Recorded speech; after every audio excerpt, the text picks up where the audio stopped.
الحمدللہ رب العالمین والصلاة والسلام علی سید الانبیاء والمرسلین اما بعد فاعوذ باللہ من الشیطان الرجیم بسم اللہ الرحمن الرحیم۔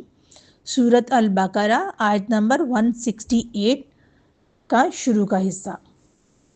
یا ایہا الناس کلوا مما فی الارض حلالا طیبا۔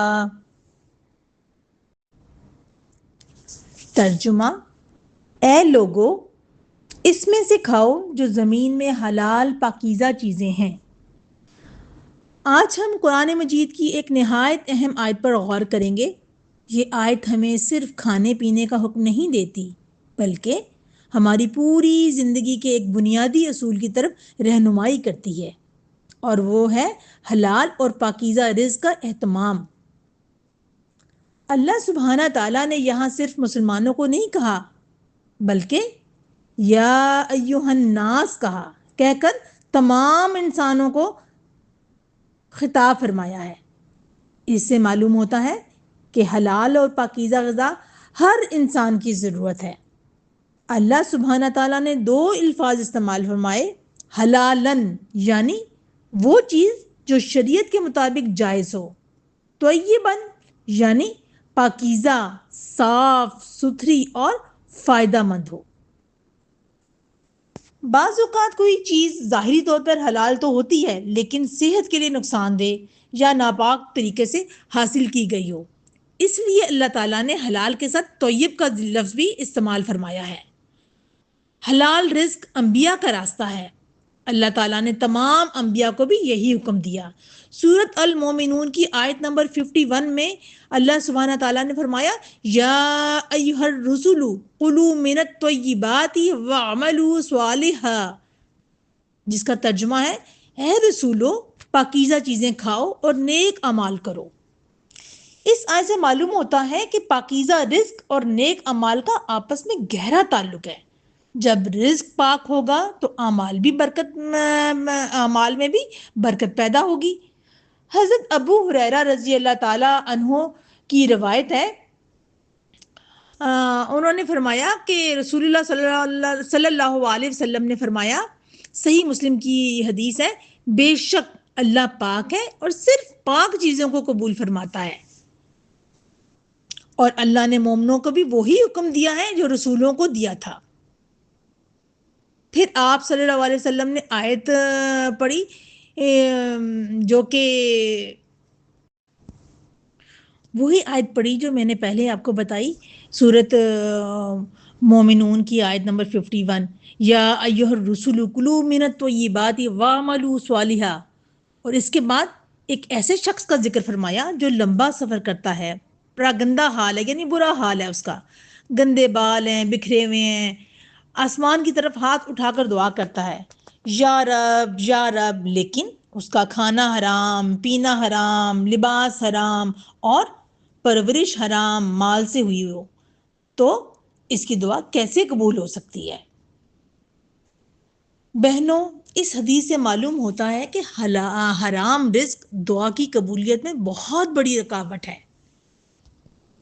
حضرت سعد بن ابی وقاص رضی اللہ تعالیٰ عنہ کا واقعہ ہے، انہوں نے عرض کیا کہ یا رسول اللہ صلی اللہ علیہ وسلم، دعا فرمائیں کہ اللہ مجھے مستجاب الدعوات بنا دے۔ مستجاب الدعوات کا مطلب ہوتا ہے یعنی جس کی دعائیں قبول ہوتی ہیں۔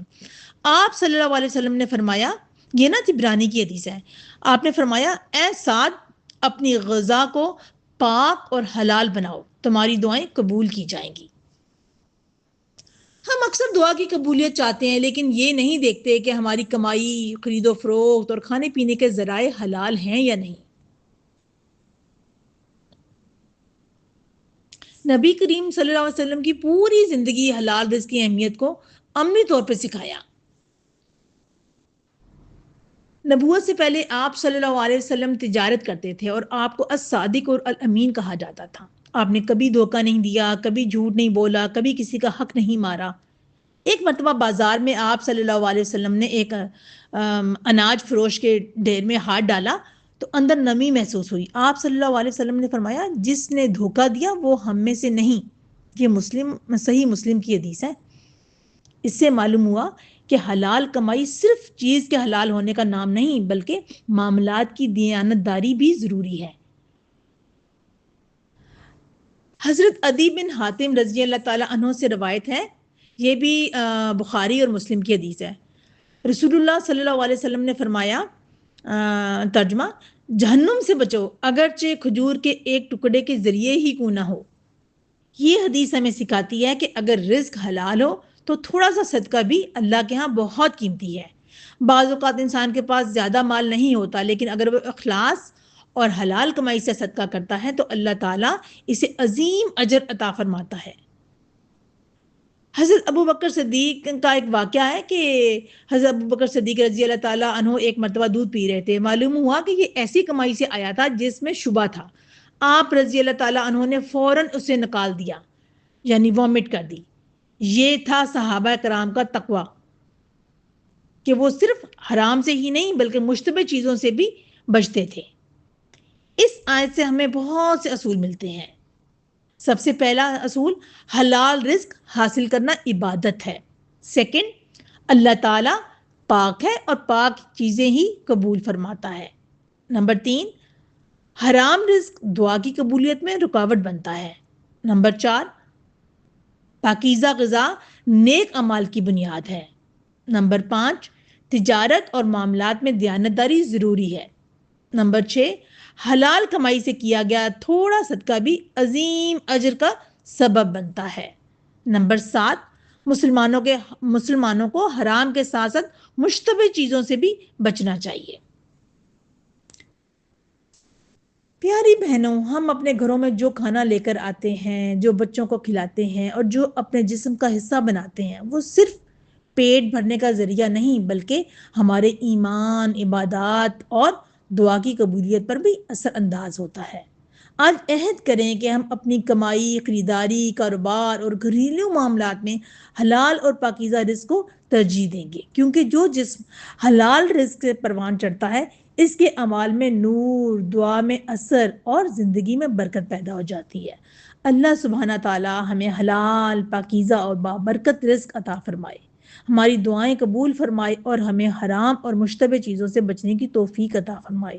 آمین یا رب العالمین۔